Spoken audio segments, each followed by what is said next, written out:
స్తోత్రములు కలుగునుగాక. ఈ సాయంకాల సమయమున మరొకసారి దేవుని యొక్క వాక్యాన్ని వినటానికి దేవుడు మనకు అనుగ్రహించినటువంటి ఆయన కృప, ఆయన దయ. ఆమేన్. నా ప్రియమైనటువంటి దేవుని బిడ్డలారా, నా ప్రియ దైవజనమా, దేవుని వాక్యమునికి మనం వెళ్తూ ఉన్నాం. అతి ప్రాముఖ్యమైనటువంటి సమయంలోనికి మనం ప్రవేశించినాం కాబట్టి చాలా జాగ్రత్తగా దేవుని వాక్యాన్ని వినాలని మీ అందరికీ నేను మనవి చేస్తూ ఉన్నాను. ఎందుకంటే దేవుని వాక్యం ఆదియందు వాక్యమును, వాక్యము దేవుని యొద్దను, ఆ వాక్యమే దేవుడై ఉన్నాడు. కాబట్టి ఆ వాక్యమై ఉన్న దేవునికి మనము ఏం చేద్దాం? ప్రాముఖ్యతను ఇద్దాం. హల్లెలూయా. ఇందాక మనం చక్కటి సాక్ష్యాలు మనం విన్నాం. ఎప్పుడు నేను అనుకుంటూ ఉంటాను, నేను చాలాసార్లు అంటే ప్రతిసారి అటెండ్ అవుతూ ఉన్నాను మీటింగ్. నేను ఆ అయ్యగారి ద్వారా రక్షింపబడినటువంటి విశ్వాసులు ఈరోజు నాకు కనబడట్లా. అయితే ఆ అయ్యగారి ద్వారా రక్షింపబడినటువంటి విశ్వాసులు త్వరగా లేచి వారి యొక్క సాక్ష్యము ఎందుకు అని అంటే జ్ఞాపకం చేసుకోవటం. మనం పొందుకున్న మేలు ఏంటో తెలుసా అండి? ఆ పరలోక రాజ్య వారసత్వపు హక్కును, వారసత్వమును పొందుకునే రీతిగా అయ్యగారి ద్వారా మనము పొందుకున్నాం. హల్లెలూయా. స్తోత్రం చెప్దామా గట్టిగా? మరి పొందుకున్నటువంటి మనము ఏం చేయాలి? ఇప్పుడు సాక్ష్యము ఏముంది? ప్రతి సంవత్సరం అదే కదా, అదే చెప్పాలి. ఏబిసిడి పిల్లలకు నేర్పిస్తూ ఉంటారు కదా, రాపిస్తూ ఉంటారు. ఎప్పటి వరకు రాపిస్తారండి?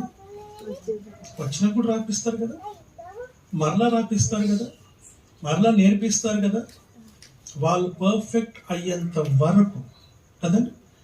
సో అలాగా మనము బ్రతికి ఉన్నంత వరకు మనం అయ్యగారిని ఏం చేసుకోవాలంట? జ్ఞాపకం చేసుకోవాలి. ఇది జ్ఞాపకార్థ కూటం కాదు, కానీ జ్ఞాపకార్థ కూటం.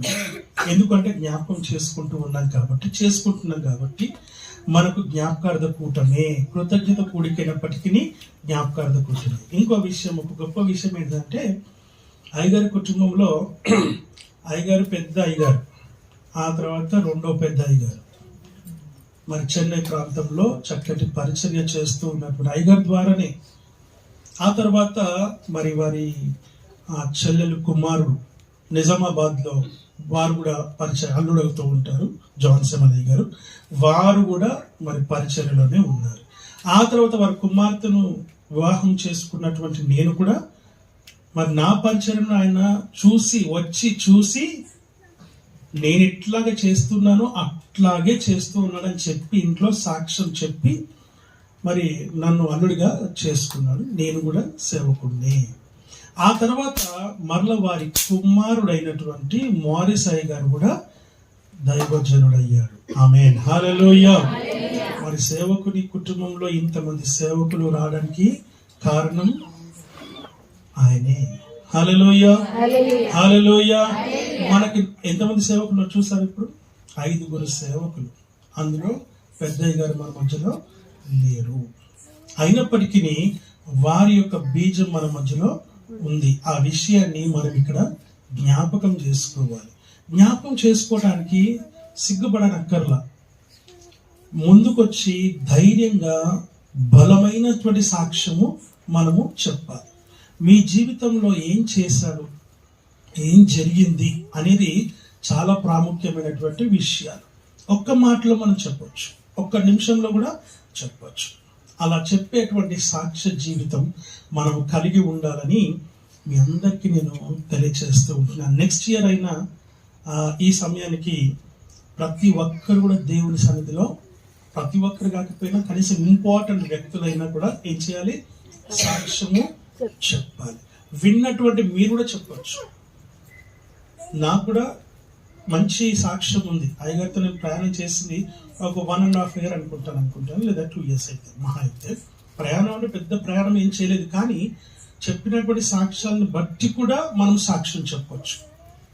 ఆమేన్. హల్లెలూయా. హల్లెలూయా. నిజంగా అయ్యగారు వెళ్ళిపోయిన తర్వాత ఇక్కడ పరిచర్య చేయడానికి, లేకపోతే పరిచర్య లాగేసుకోవడానికి చాలా మంది ప్రయత్నం చేశారు.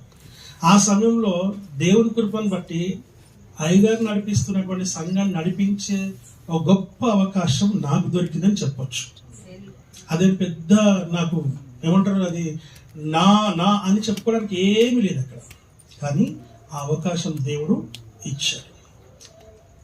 7-8 years, రైట్, 7-8 years లేదంటే ఒక 9 years వరకు నేను రాగలిగినాను. వచ్చి మరి పరిచయంలో మరి సంఘాన్ని నడపడానికి దేవుడు సహాయము చేశాను. అక్కడ ముగించుకొని అక్కడ నుంచి ఇక్కడికి పరిగెత్తుకొని వచ్చేవాడిని. ఆమేన్, హల్లెలూయా, హల్లెలూయా. ఇది నాకు సాక్ష్యం మాత్రమే, ఇది నాకు సాక్ష్యం మాత్రమే. సో ప్రేమ దేవుని బిడ్డలారా, మరి దేవుని సన్నిధిలో మరి ఒక గొప్ప దైవజనునికి మనము విశ్వాసంగా ఉన్నాము, పిల్లలముగా ఉన్నాము అన్నానికి మనకు గొప్ప విషయంగా మనం భావించాలి. ఆ విషయాన్ని మనం ఇక్కడ జ్ఞాపకం చేసుకోవాలని నేను మనవి చేస్తూ ఉంటూ ఉన్నాను. హల్లెలూయా. దయచేసి దేవుని వాక్యంలోకి మనం వెళ్దాం. 116వ కీర్తన 15వ వచనం చదవాలని మనవి చేస్తూ ఉంటూ ఉన్నాను. యెహోవా భక్తుల మరణము ఆయన దృష్టికి విలువ కలది. ప్రార్థన చేసుకుందాం. ముఖ్యంగా ప్రేమించు మా పల్లకి తండ్రి, మీ నామానికి వందనాలు, స్తోత్రాలు, స్తుతులు, కృతజ్ఞతాస్తుతులు మేము చెల్లిస్తూ ఉంటున్నాం. మరొకసారి మీ సన్నిధిలో చేరినటువంటి నన్ను మమ్మల్ని మీరు జ్ఞాపకం చేసుకోమని వేడుకుంటున్నాం. వినగలిగే చెవులు, గ్రహించగలిగే హృదయం, మనస్సును మాకు అనుగ్రహించండి. ప్రభువా, మీ దైవజనులు మీరు ఏర్పాటు చేసుకున్న, ఎన్నుకున్న, అభిషేకించుకున్నటువంటి ప్రభువా నీ కుమారుని మీరు పిలుచుకున్నారు. ప్రభువా 17 సంవత్సరాల క్రితం ప్రభువా మరి మమ్మల్ని విడిచినప్పటికీ ఆయన జ్ఞాపకాలు మా మధ్యలో ప్రభువా మేము జ్ఞాపకం చేసుకునే కృపను మీరు మాకు దయచేసినందుకు మీకు స్తోత్రాలు చెల్లిస్తుంటున్నాం. ప్రభువా నీ వాక్యం ద్వారా మీరు మాతో సూటిగా స్పష్టంగా మాతో మీరు మీ అధికారం కలిగిన స్వరముచిత మాట్లాడి మమ్మల్ని తృప్తిపరచమని, బలపరచమని, స్థిరపరచమని వేడుకుంటున్నాం. నిర్లక్ష్యం అలక్ష్యం అనేది మనం ఉండకుండా, లేకుండా, రాకుండా సహాయము చేసి మహిమ పొందుమని యేసు క్రీస్తు నామంలో అడిగి వేడుకొని చుట్టున్నాము తండ్రి. ఆమేన్, హల్లెలూయా. దేవుని వాక్యము సెలవిస్తున్నటువంటి మాటలు మనం ఇక్కడ చూస్తూ ఉంటున్నాం. చదవండి మళ్ళీ ఒకసారి. అక్కడ ఆయన అంటాడు, యెహోవా భక్తుల మరణము ఆయన దృష్టికి ఎలాంటిదంట, విలువ గలది అని చూస్తుంటున్నాం. ఎలానంట, బహు విలువైనటువంటిది. భక్తుల మరణం, యెహోవా భక్తుల మరణం. ఎవరి భక్తుల మరణం అంట? దేవుని యొక్క భక్తుల యొక్క మరణము బహు విలువైనటువంటిది అని చూస్తూ ఉన్నాం. ఎందుకు విలువైనటువంటిది అని అంటే, ఒక విషయాన్ని మనం జ్ఞాపకం చేసుకోవాలి. గోధుమ గింజ విత్తబడినప్పుడు అది చస్తేనే గాని మొలకెత్తదు. అలా మొలకెత్తినటువంటిది ఎన్నో గోధుమ గింజలను ఇస్తూ ఉంది. ఆమేన్, హల్లెలూయా. కాబట్టి వాక్యం సెలవిస్తున్న మాట, తన యొక్క ప్రభు మరి ఆయన మరణించినాడు. ఆయన మరణం పొందినప్పటికీ ఆయన ద్వారా కొనసాగింపబడుతున్నటువంటి సేవ ద్వారా అనేకులు రక్షణ పొందుతూ ఉన్నట్టుగా మనం చూస్తూ ఉంటూ ఉన్నాం. కాబట్టి అందుకే యెహోవా భక్తుల మరణము యెహోవా దృష్టికి, అనగా దేవుని దృష్టికి బహు విలువైనటువంటిది అని మనం చూస్తూ ఉంటూ ఉన్నాం. ఈ లోకంలో మరి నిజంగా చెప్పాలంటే మామయ్య గారు చనిపోవడము అనేది కొంచెము నిజంగా చెప్పాలంటే, ఒక విధంగా చెప్పాలంటే చాలా ట్రాజడీ. ఎందుకు అని అంటే, ఆయన 60th బర్త్డే చేసుకున్న వెంటనే ఆయన మరి చనిపోవడం జరిగింది. నిజంగా ఆ విషయాన్ని నేను చాలా ఆలోచించాను. నేను కూడా ఇంత త్వరగా తీసుకోవడానికి గల కారణం ఏంటి, అసలు ఇంత త్వరగా చనిపోవడానికి గల కారణం ఏంటి అని నేను చాలాసార్లు ఆలోచించాను. ఎందుకంటే ఆయన చేసినటువంటి పరిచర్య, సేవ చూసినప్పుడు బలమైనటువంటిది. కానీ మరి త్వరగా తీసుకోవడానికి గల కారణం ఏంటిది అని ఒకసారి నేను చాలాసార్లు ఆలోచిస్తూ నేను వీటి గురించి మాట్లాడుతూ ఉంటాను. అయితే దేవుని వాక్యం ఏం సెలవిస్తుంది అంటే, ఆయన దృష్టికి అది చాలా విలువైనటువంటిదిగా మనము చూస్తూ ఉన్నాం. ఆయన మరణం ఆయనకు విలువైనవి. ఎవరికి? దేవునికి విలువైనట్టుగా మనం చూస్తూ ఉంటూ ఉన్నాం. చాలా కష్టపడి అనగా ఆయన 18th ఇయర్లోనే రక్షణ పొంది 21st ఇయర్లోనే సంఘం స్థాపించి కదా, అప్పటి నుంచి కష్టపడుతూనే ఉన్నాడని. ఒకవేళ దేవుడు త్వరగా తీసుకున్నాడేమో చెప్పలేము కదా. 40 సంవత్సరాలు మనం ఇశ్రాయేల్ యొక్క రాజుల యొక్క చరిత్రను మనం చూస్తే ప్రతి రాజు కూడా ఆల్మోస్ట్ 40 సంవత్సరాలు వారు రాజులుగా ఉన్నట్టుగా మనము చూడగలుగుతూ ఉన్నాం. అంటే రాజ్య పరిపాలన చేసినట్టుగా మనం చూస్తూ ఉంటున్నాం. మరి 21 నుంచి 60th బర్త్డే చూస్తే 39 years కంప్లీట్ అయ్యి 40th లోకి ప్రవేశించినట్టుగా మనం చూస్తూ ఉన్నాం.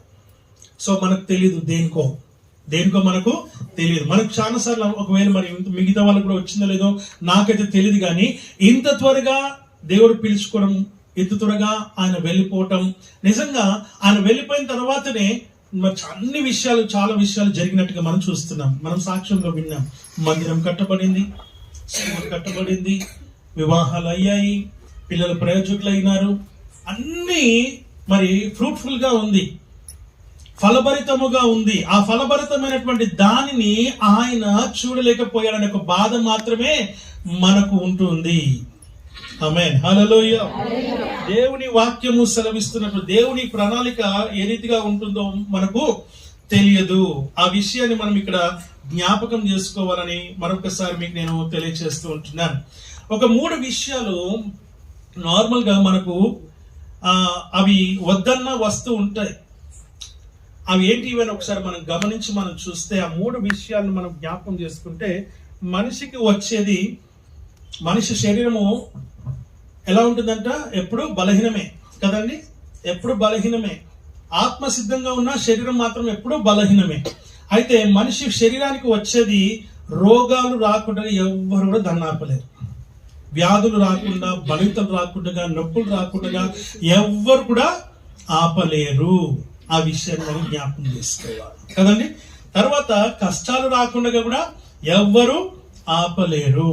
ఆ తర్వాత మిగిలింది రెండో విషయం ఏంటంటే ముసలితనం. దాన్ని కూడా ఎవరు ఆపలేరు. మనం రోజులు గడుస్తూ ఉంటే మన ఏజ్ పైన పడుతూ ఉంటే ముసలితనం కూడా వచ్చేస్తూ ఉంటుంది. దాన్ని కూడా ఎవరు ఆపలేరు. దాన్ని ఆపడానికి రకరకాలుగా మనం ప్రయత్నాలు చేస్తామో చేయమా? ఎలా చేస్తామో మీకు అందరికి బాగా తెలిసిన విషయం. హల్లెలూయా, హల్లెలూయా. అన్ని రకాలుగా మనం ప్రయత్నాలు చేస్తాం ఖచ్చితంగా, కానీ కనపడుతూనే ఉంటాం. కనబడతలేమని మనం అనుకుంటాం. పిల్లి కూడా అలాగే ఉంటుందంట. పిల్లి పాలు తాగుతూ నన్ను ఎవ్వరు చూడట్లేదు అనేసి, కానీ కనబడుతూనే ఉంటుంది. మనం ఆ విషయాన్ని జ్ఞాపకం చేసుకోవాలి. ఇక 3వది ఏంటిదనంటే మరణం. ఏంటిది? మరణాన్ని కూడా ఎవరు ఆపలేరు. మరణం వస్తుందని ఎవరికైనా తెలుస్తుందా? మరణం ఉన్నది సంగతి తెలుసు, కానీ ఎప్పుడు వస్తుంది, ఎలా వస్తుంది, ఎలా వెళ్తుంది, ఎలా మనల్ని ఆక్రమిస్తుంది, ఎలా మనల్ని తీసుకొని వెళ్తుందో ఎవరికి తెలియదు. మొన్నటికి మొన్న మనం చర్లపల్లిలో మనం చూస్తున్నాం కదా, ఒక సహోదరి మంచి జాబ్ కదండి, మంచి జాబ్, 2 lakhs 2.5 lakhs శాలరీ, 2 పిల్లలు. ఆ 2 పిల్లల్ని తీసుకునేసి వాళ్ళు ఎట్లా అంగీకరించారో మరి ఆమెకే తెలియాలి. ఆ 2 పిల్లల్ని తీసుకుని చక్కగా ఎక్కడికి వెళ్ళింది? రైల్వే స్టేషన్లోకి వెళ్ళింది. అక్కడ నుంచి రైల్వే ట్రాక్ పైన నడుచుకుంటూ చాలా దూరం వెళ్ళి ఆ ట్రైన్ వచ్చే సమయానికి ముగ్గురు ఒకరినొకరు గట్టిగా పట్టుకొని నిలబడ్డారంట. ఆ యవ్వన పిల్లలు 2 కూడా, అబ్బాయి అమ్మాయి 2 కూడా కాలేజ్ చేస్తూ ఉన్నారు. అబ్బాయి కాలేజే, అమ్మాయి కూడా కాలేజే. మరి వాళ్ళ మమ్మీ ఏం మాట్లాడిందో తెలియదు. అలా ట్రైన్ వస్తూ ఉంటే దానికి అడ్డంగా నిలబడ్డం ఏంటో నాకు అర్థం కాల. ఇప్పటి వరకు అది ఒక మిస్టరీ. దాని గురించి ఇంకా ఏం బయటికి రావట్లేదు. ఎందుకు ఈ మాట చెప్తున్నా తమకు తాము చూడండి, మరణాన్ని వాళ్ళు ఆహ్వానించుకున్నారు. మిగతా వాళ్ళకి మాత్రం తెలియదు, ఎప్పుడు ఎలా వస్తుందో తెలియదు. ఆ విషయాన్ని మనం ఇక్కడ జ్ఞాపకం చేసుకోవాలని మరొకసారి మీకు నేను తెలియచేస్తూ ఉన్నాను. మైకేల్ జాక్సన్ అనే ఒక వ్యక్తి ఉన్నాడు, మనకందరికి తెలుసా కొంతమంది కన్నా? మైకేల్ జాక్సన్ తెలుసు కదా. ఆయన యాక్చువల్గా ఒక నీగ్రో, ఆఫ్రికన్. ఆయన ఏం చేశారంటే, నేను కూడా మంచి పాటలు పాడతాడు, మంచి వరల్డ్ వైడ్ గా చాలా పాపులారిటీ పొందుకున్నటువంటి వ్యక్తి. ఆయనకు ఒక ఆలోచన వచ్చింది. ఏమనంటే, నన్ను వీళ్ళు బ్లాక్ గా ఉన్నందువల్ల వీళ్ళు ఎవరు కూడా నన్ను ఇది చేయట్లేదు, కాబట్టి నేను నా శరీరాన్ని, నా కలర్ ని నేను మార్చుకుంటాను అని చెప్పి డాక్టర్స్ ని అందరిని పెట్టుకొని కొన్ని కోట్ల, వేల, లక్షల కోట్ల రూపాయలు ఆయన దగ్గర ఉన్నాయి కాబట్టి తన శరీర కలర్ ని ఏం చేసుకున్నాడు? మార్చుకున్నాడు. ఆ తర్వాత దాన్ని మెయింటైన్ చేయడానికి కొన్ని కోట్లు ఖర్చు పెట్టాడు. తర్వాత ఆయన ఉద్దేశం ఏంటిదనంటే నేను 150 సంవత్సరాలు బ్రతకాలి. ఎన్ని సంవత్సరాలు బ్రతకాలి? 150 సంవత్సరాలు బ్రతకాలి అనేసి ఏం చేశారంట, డాక్టర్స్ అందరిని, ఒక 20 మంది డాక్టర్స్ ని ఎల్లప్పుడూ తనతో పాటు పెట్టుకున్నాడంట. అయితే ఒకనొక దినమున ఆయనకు అనారోగ్యం కలిగింది. ఇంకా అప్పటికి 50 కూడా రాలా. 50 కూడా రాలేదు. 150 సంవత్సరాలు బ్రతకాలి అనుకున్నటువంటి వ్యక్తికి 50 సంవత్సరాలు కూడా రాలేదు. అప్పుడే మరణం అతనికి దగ్గరకు వచ్చేసింది. అప్పుడు ఆయన మరి మరణించబోతూ ఉన్నాడు. ఆఖరికి మరణించినట్టుగా కూడా మనము చూస్తూ ఉన్నాం. అంటే తన మరణాన్ని 150 సంవత్సరాలకు పొడిగించుకుందామని ప్రయత్నం చేశారు. ఇంతమంది డాక్టర్ దగ్గర పెట్టుకున్నా కూడా, కానీ ఏ డాక్టర్ కూడా తన మరణాన్ని ఆపలేకపోయినారు. ఎవరు కూడా ఆ మరణాన్ని ఆపలేకపోయినారు అని దేవుని వాక్యం ద్వారా మనం ఇక్కడ గమనిస్తూ ఉన్నాం. నిజంగా ఆ 20 మంది డాక్టర్లకి ఎన్నో కోట్లు ఖర్చు పెట్టాడు, ఎంతో కోట్లు వాళ్ళకి శాలరీస్ ఇస్తూ వచ్చాడు, కానీ మరణాన్ని మాత్రము ఆపలేకపోయాడు. 150 కాదు కదా, కనీసం 50 కూడా బ్రతకలేని పరిస్థితిలో at the age of 48 or 47 అప్పుడే చనిపోయాడు ఆయన. అంటే ఎందుకు ఈ మాట చెప్తున్నట్టు, అంత పాపులారిటీ కలిగినటువంటి వ్యక్తి సైతం, ఏమండి, అంత పాపులారిటీ వరల్డ్ వైడ్ గా ఆయనకున్న ఆ ఫేమ్, ఆ యొక్క ఫోకస్ చూసినప్పుడు ఎవరు కూడా ఆయన్ని అలా ఇదైపోతారని ఎవరు కూడా అనుకోలేదు. ఆయనకి ఎంత డైహార్డ్ ఫ్యాన్స్ ఉన్నారంటే తమ ప్రాణాలు సైతం యవనస్తులు ఆయనకి అలా ఫ్యాన్లు అయిపోయేవారు. ఫ్యాన్ అంటే దాని అర్థం ఏంటంటే అభిమానం ఎక్కువైపోయి ఊగుతూ ఉండేవాళ్ళు, పాటలు పాడుతూ ఉంటారు భయంకరంగా. తమ భక్తులు కూడా విప్పేసుకునేంతగా వారి యొక్క అభిమానం అంత ఇదైపోయింది, అంటే అంతగా ఊగిపోయేవాళ్ళు. దేవుని వాక్యం సెలవిస్తా ఉంది, మరణాన్ని ఎవరు కూడా ఆపలేరు. హల్లెలూయా, హల్లెలూయా. దేవుని వాక్యం సెలవిస్తున్న మాట. కానీ ఇక్కడ విషయం ఏంటిదనంటే, యెహోవా భక్తుల మరణము ఆయన దృష్టికి విలువగలది. మైకేల్ జాక్సన్ యొక్క మరణము ఎవరికి విలువైనది కాదు, దేవునికి అసలుకే కాదు. మనం ఆ విషయాన్ని జ్ఞాపకం చేసుకోవాలి. నీ మరణం ఇతరులకు దేవునికి విలువైనదిగా ఉండాలి.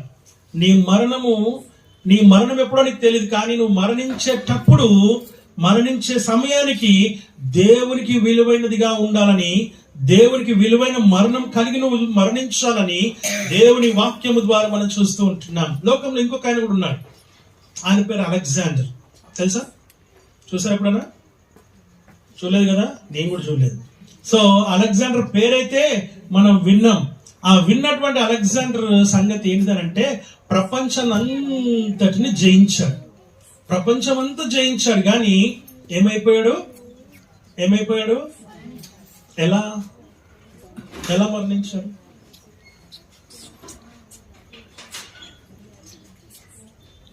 ఒక చిన్న దోమ కాటుతో మరణించాడు. ఏ వ్యాధి లేదు, రోగం లేదు. ఆయన ఓన్లీ 30 years కూడా నిండలేదు ఆయనకి. ఇంకా అప్పటికి ప్రపంచాన్ని జయించేశాడు. 30 years కూడా నిండలేదు, ప్రపంచాన్ని జయించాడు. ఆయన పేరెత్తితేనే గడగడలాడిపోయే దేశాలు, రాజ్యాలు.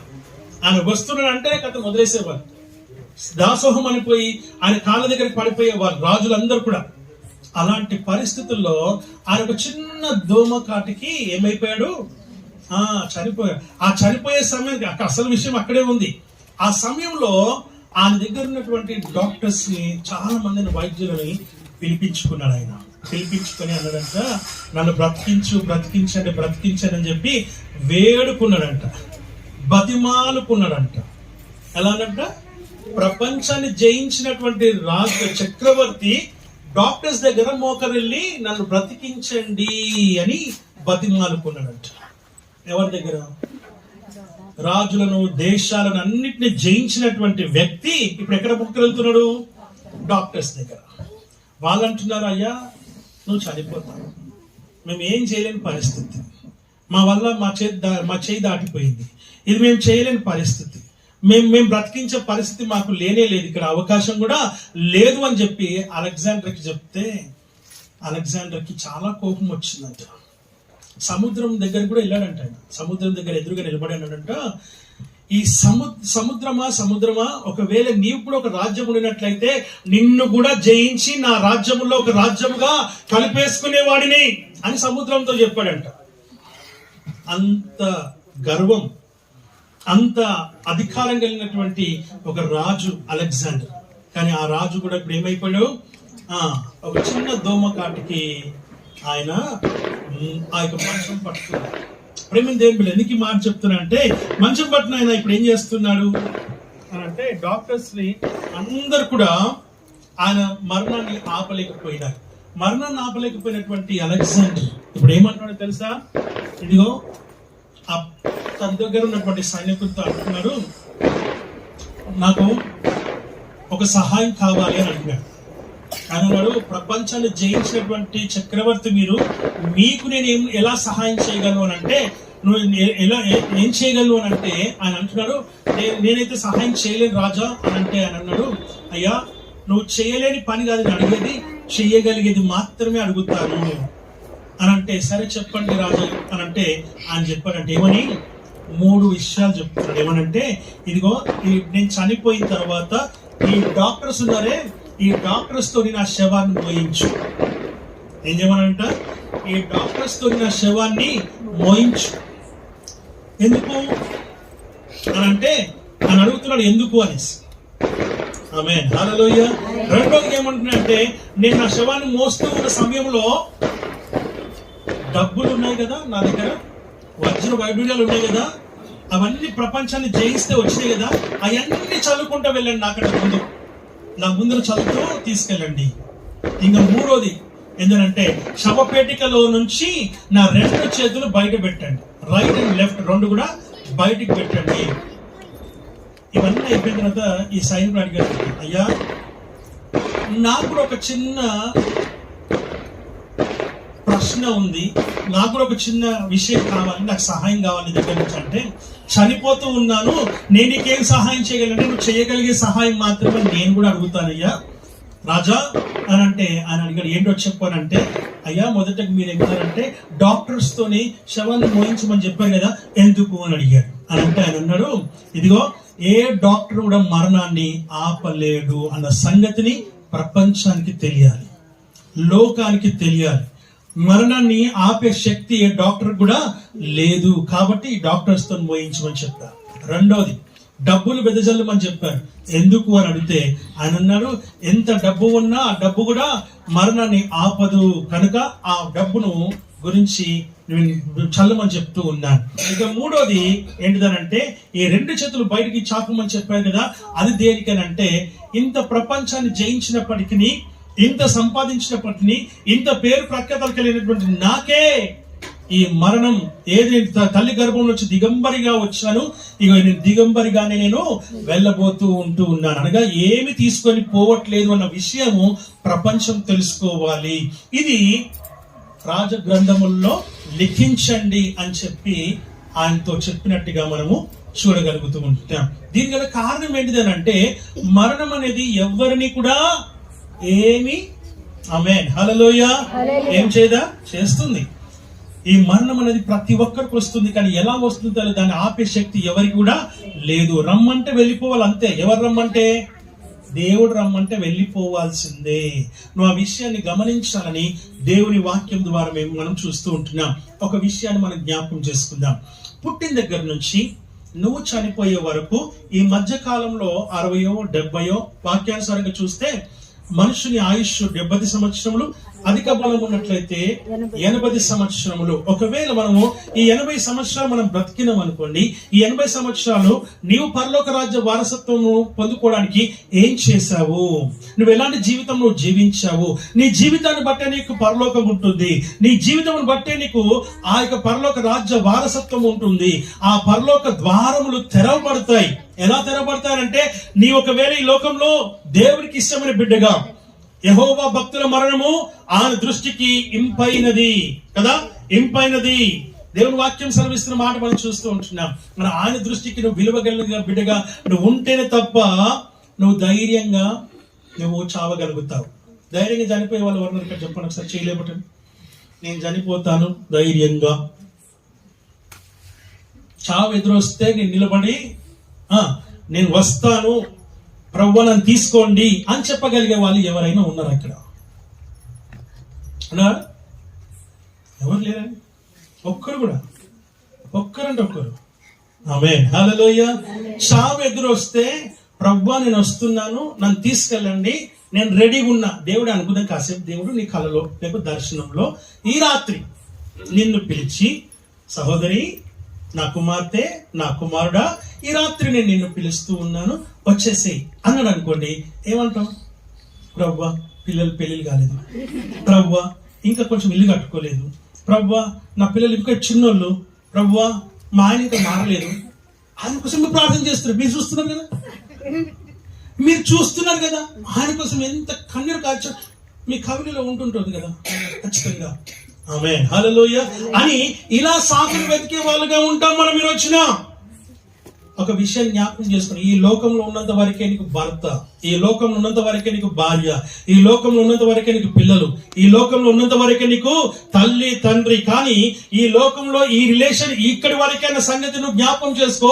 ఒక్కసారి నీ యొక్క బాడీలో నుంచి ఆయన ఆత్మ వెళ్ళిపోతే నువ్వు ఎవరికి కానే కావన్న సంగతిని నువ్వు జ్ఞాపకం చేసుకోవాలి. నీ పేరు కూడా మరవబడుతుంది. శవాన్ని ఎప్పుడు తీస్తున్నారు? ఎవరికి ఎవరు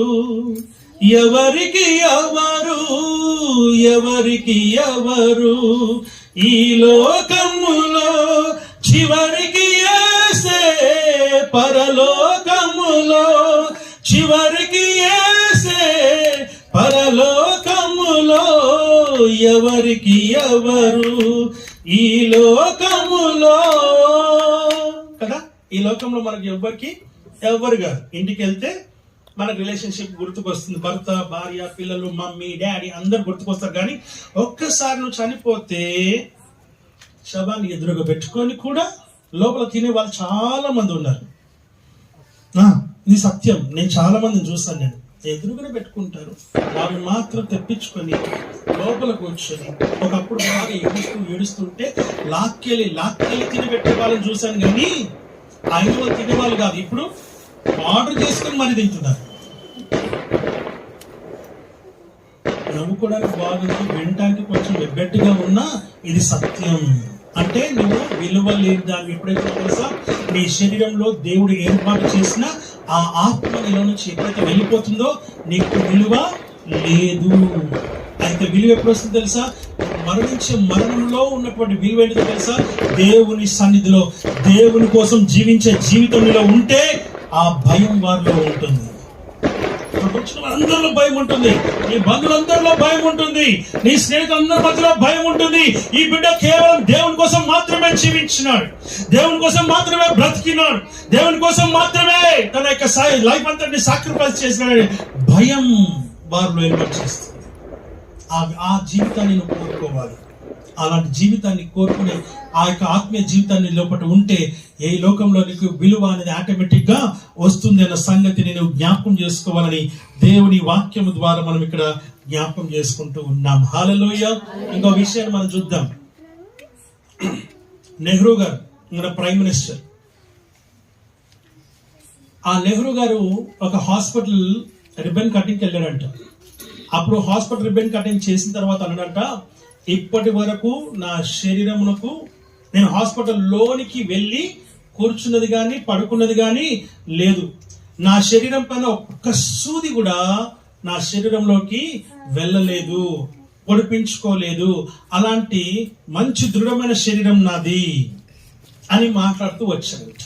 అయితే రాబోయే కొన్ని ఎలక్షన్స్ మాట్లాడుతూ అక్కడ రిపోర్టర్ అన్నారంట, సార్ నెక్స్ట్ ప్రైమ్ మినిస్టర్ ఎవరు అని అడిగారంట. ఆయన అడిగితే ఆయన అన్నాడంట, ఏం మాట్లాడుతున్నావు నువ్వు, అసలు కొంచెం బుద్ధి ఉందా నీకు? నెక్స్ట్ ప్రైమ్ మినిస్టర్ అంటే 50 years వరకు 50 years వరకు ఇంకొక ప్రైమ్ మినిస్టర్ పేరే రాదు అని అన్నాడంట. ఆమేన్, హల్లెలూయా. 6 months తర్వాత కొత్త ప్రైమ్ మినిస్టర్ వచ్చాడు, చనిపోయారు. అది అన్న డైలాగ్ కొట్టిన 6 months కే నెహ్రూ గారు చనిపోయినారు. ఆమేన్, హల్లెలూయా. కొత్త ప్రైమ్ మినిస్టర్ హెడ్డింగ్స్ తో సహా పేపర్ లో వచ్చింది. ఎందుకు ఈ మాట చెప్తున్నంటే, ఈ లోకంలో నేను గొప్ప అని అనుకునేటువంటి ప్రతి వ్యక్తి కూడా గొప్పతనం అంతా కూడా నీరు గారిపోయినటువంటి రీతిగా మనము చూడగలుగుతూ ఉన్నాం. కాబట్టి దేవుని వాక్యం సెలవిస్తుంది, యెహోవా భక్తుల మరణము యెహోవా దృష్టికి ఏమైందట, విలువ కలది. చూడండి, హేబేలు కూడా చనిపోయాడు. కానీ ఎలా చనిపోయాడు? చంపబడ్డాడు. కానీ ఆయన మరణము, ఆయన రక్తము దేవుడికి మొరపెట్టినట్టుగా చూస్తున్నాం. ఆ మొరను దేవుడు విన్నట్టుగా కూడా మనం చూస్తూ ఉన్నాం. చూసినటువంటి ఆయన ఊరుకున్నాడా? వచ్చి అడుగుతూ ఉన్నాడు. ఎవరిని? తన అన్న అయినటువంటి ఏశావును అడుగుతూ ఉన్నాడు, కయ్యన్ని అడుగుతూ ఉన్నాడు. ఆమేన్, హల్లెలూయా. ఏమని అడుగుతున్నాడు? నీ తమ్ముడు ఎక్కడా? ఆమేన్, హల్లెలూయా. నీ తమ్ముడైనా హేబేలు ఎక్కడా అని అడుగుతున్నాడు. తెలీదా? దేవునికి తెలుసు. కానీ అసలు కయ్యని ఏం చెప్తాడో వినాలనే ఉద్దేశంతో ఆయన అడుగుతూ ఉన్నాడు. ఆయన ఏమంటున్నాడు? వాడికి నేనేమైనా కావలి వాడనా? ఆమేన్. నువ్వు చేసిన పని ఏంటి? నీ తమ్ముని యొక్క రక్తం యొక్క స్వరము నేలలో నుండి నాకు ఏం చేస్తుందంట, మొరపెడతా ఉంది. ఎంత గొప్ప విషయం దేవుని వాక్యం సెలవిస్తుంది. దాన్ని పట్టుకుని దేవుడే స్వయంగా కిందికి దిగి వచ్చినట్టుగా చూస్తూ ఉన్నాం. మన కోసం దేవుని సన్నిధి ఎప్పుడైనా కిందికి దిగిందా? దేవుడు రావడం పక్కకి పెడదాం కాసేపటికి. కొన్ని దేవుని దర్శనం కిందికి దిగి వచ్చిందా? దేవుని మాట దిగి వచ్చిందా? ప్రవచనం వచ్చిందా? దర్శనం వచ్చిందా? నా ప్రియమైనటువంటి దైవజనమా, దేవుని వాక్యం సెలవిస్తున్న మాట ఏంటంటే, ఈ రోజున దేవుడు తన సన్నిధిని, ఆయన వాక్కు, ఆయన స్వరము నీకు వినబడాలి. ఆయన దర్శనము కలిగి నువ్వు ఉండాలి. అలా కలిగి ఉన్నప్పుడు ఆయనే నీ పక్షాన ఏం చేస్తాడంట, వ్యాజ్యమాడతాడు. రోమీయులకు రాసిన పత్రికలో అంటాడు, 8వ అధ్యాయం 31వ వచనం అంటాడు. ఆయన చాలా చక్కటి మాట ఆయన మాట్లాడుతూ ఉన్నాడు. ఏంటిది ఆ మాటను ఒకసారి జ్ఞాపకం చూసుకున్నట్లయితే ఒకటి అంటాడు ఆయన, దేవుడు మన పక్షమున ఉండగా మనకు విరోధి ఎవడు? చూసారండి, దేవుడు మన పక్షాన ఉండగా మనకు విరోధి ఎవడు? కదండి, నీ పక్షాన ఎవరు ఉండాలంట? నీ దేవుడు నిలబడి ఉండాలి. ధైర్యంగా వెళ్ళగలిగే శక్తి మనం కలిగి ఉండాలి. లోకంలో మనం చూస్తూ ఉన్నాం, చాలా భయంకరమైన పరిస్థితులు ఎదురవుతూ ఉన్నాయి. కానీ వాటన్నిటిలో కూడా మనం ఎలా ఉండాలంటే, మనము బలము కలిగి, శక్తి కలిగి, నిరీక్షణ కలిగి, విశ్వాసము కలిగి, నమ్మకము కలిగి ఆయన సన్నిధిలో బలముగా నిలబడాలని వాక్యము ద్వారా మనం ఇక్కడ గమనిస్తూ ఉన్నాం. హల్లెలూయా.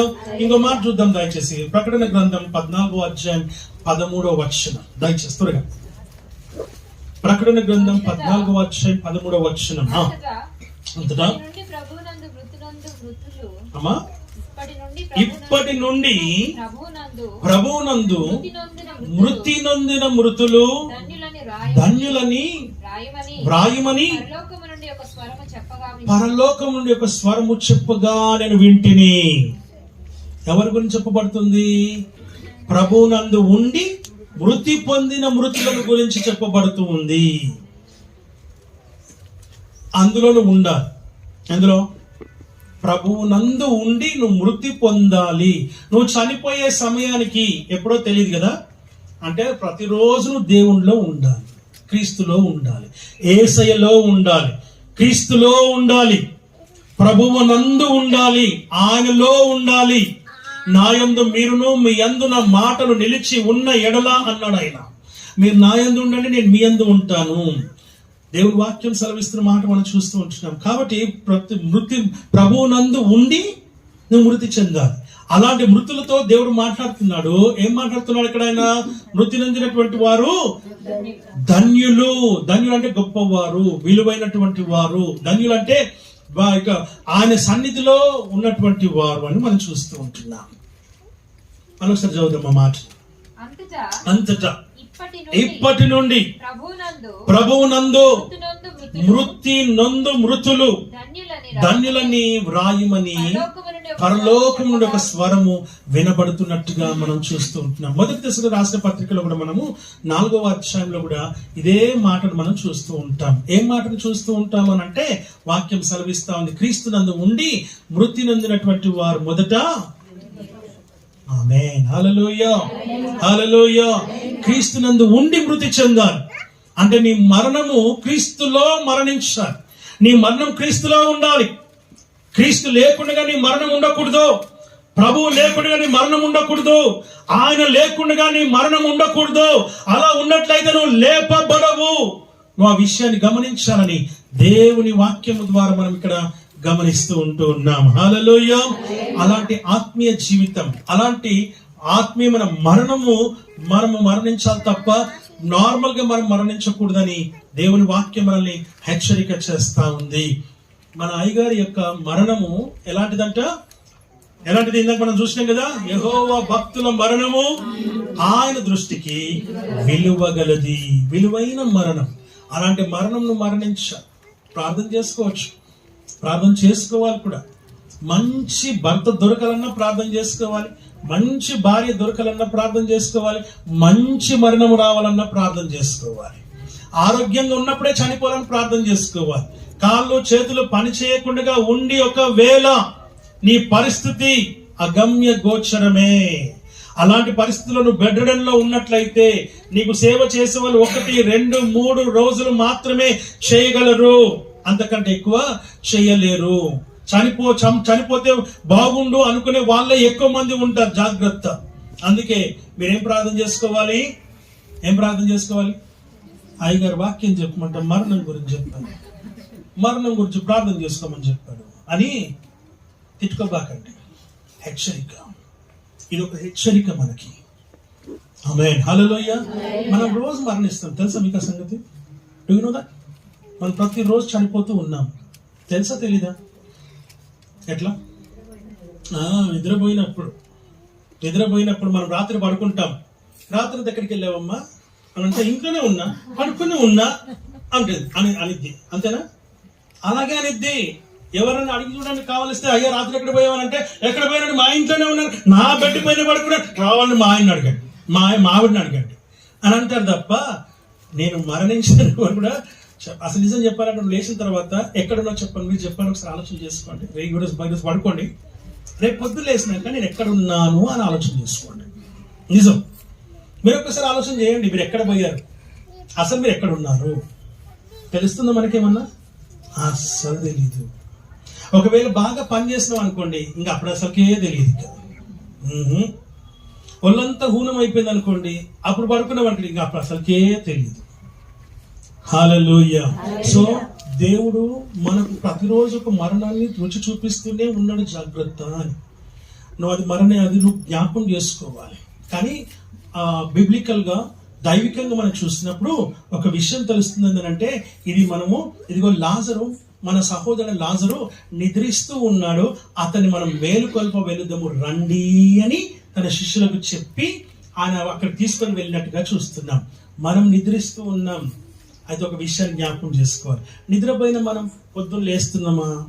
లేస్తే నువ్వు లేచినట్టు, లేకపోతే అంతే సంగతులు. పరదేశులము ప్రియులారా మన పురమీదిగా దేవుడు నిజముగా అని మన సహోదరులందరూ కలిసి చప్పట్లు కొడుతూ నీ గురించి పాటలు పాడుతూ ఉంటారు. నువ్వు మాత్రం చూడవు, నువ్వు మాత్రం వినవు, నువ్వు మాత్రం మాట్లాడవు. ఎట్టా ఉన్నావు అట్టాగే ఉంటావు.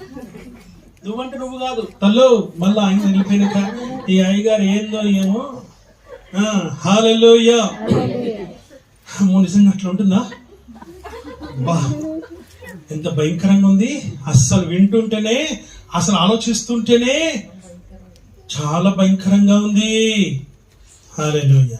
అయ్యో, నీ జ్యువెలరీ ఎక్కడ పోయింది? నీ విలువైన వస్త్రాలు ఎక్కడ పోయినాయి?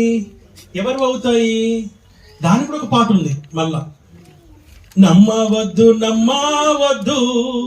ఈ మాయలోకము నమ్మవద్దు కదా ఉంది. ఇంకా బాగుంది, చాలా మంచి పాట. ఈ లోకంలో మనం సంపాదించేది ఏది కూడా మనతోటి. అలెగ్జాండర్ చెప్పాడు కదా, అలెగ్జాండర్ చెప్పాడా? దేవుని వాక్యం చెప్తుందా? దేవుని వాక్యమే చెప్తుంది. అలెగ్జాండర్ దాన్ని చదవంటాడు. ఆమేన్. హల్లెలూయా, హల్లెలూయా. మా విషయాన్ని జ్ఞాపకం చేసుకో. ఈరోజు రాత్రి ప్రాక్టికల్ గా మీరు ఏం చేయాలంటే, పడుకున్నాక లేచినాక మీరు ఆలోచన చేయండి. ఉదయకాలం లేచి మీరు ఎక్కడ పోయారో నాకు చెప్పాలి.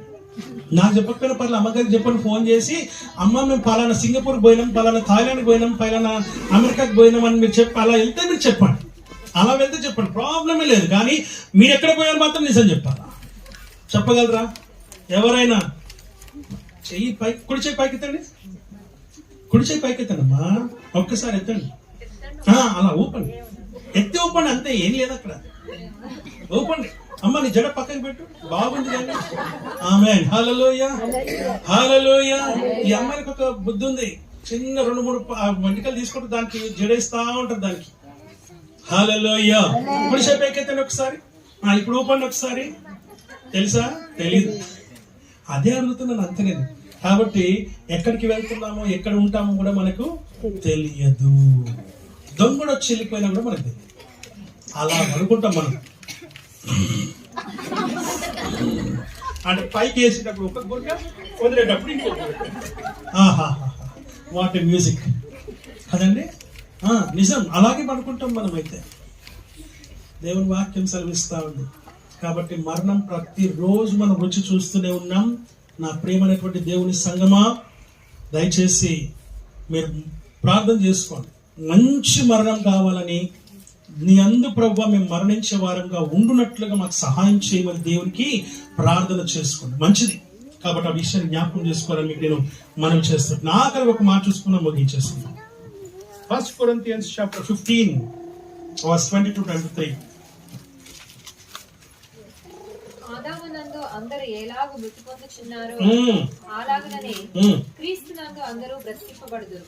ప్రతివాడును తన తన వరుసలోనే బ్రతికింపబడును.